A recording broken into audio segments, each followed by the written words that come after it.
Kisah haru Ais Shihah, dapat kado ginjal dari ibu di hari ulang tahun. Kisah seorang wanita bernama Ais Shihah yang mendapat donor ginjal dari sang ibu di hari ulang tahunnya.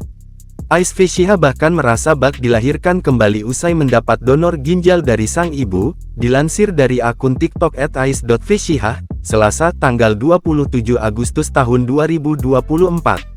Dalam unggahan tersebut, Ais menceritakan pengorbanan sang ibu yang dengan sukarela mendonorkan salah satu ginjalnya untuk dirinya. Ais Shihah semakin haru lantaran sang ibu memberikan ginjal untuknya yang berulang tahun ke-29 tahun. Ia lantas merasa hidup kembali atas pertolongan sang ibu. 29 tahun yang lalu, ibuku melahirkanku dengan utuh.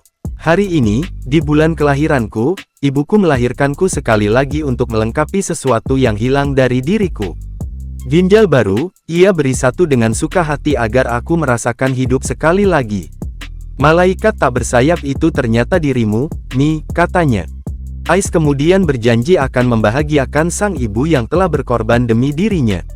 Apapun akan kuusahakan untuk kebahagiaanmu, meskipun tak akan pernah sepadan dengan semua pengorbanan dan kasih sayangmu.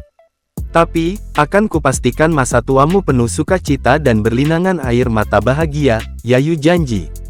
Semoga Allah membantu Yayu, amin. Sejumlah netizen yang mengetahui hal itu ramai memberikan komentar. Tak sedikit yang haru dengan pengorbanan sang ibu untuk anaknya.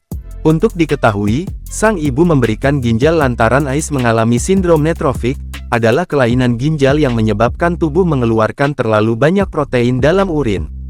Sindrom nefrotik biasanya disebabkan oleh kerusakan pada kelompok pembuluh darah kecil di ginjal yang menyaring limbah dan kelebihan air dari darah.